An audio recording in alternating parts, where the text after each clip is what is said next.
Terima kasih pemirsa, masih di Liputan Sumsel. Merebaknya virus PMK atau penyakit mulut dan kuku pada hewan ternak membuat kita harus lebih mawas diri. Bagaimana mengetahui ciri-ciri PMK? Berikut liputannya. PMK atau dikenal juga sebagai penyakit mulut dan kuku adalah penyakit hewan menular bersifat akut yang disebabkan oleh virus.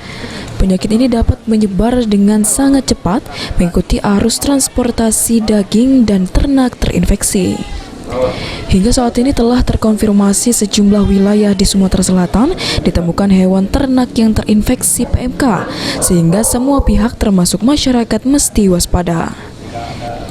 Kabid Peternakan Dinas Pertanian Kota Prabu Muli saat ini melakukan sidak di rumah pemotongan hewan mengatakan warga dan pemilik hewan ternak wajib mengetahui dan mengenal ciri-ciri PMK.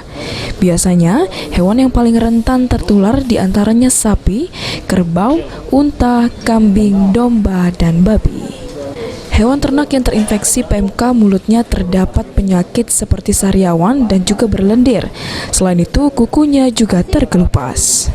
Penyakit mulut kuku ini seperti nama penyakitnya, dia kejadian klinisnya tuh ada di mulut sama di kuku. Jadi mulutnya tuh berlendir, ada semacam sariawan seperti itu kan. Jadi kalau dibuka di giginya nampak semacam varises seperti itu ya. Di kuku pun seperti itu mengelupas.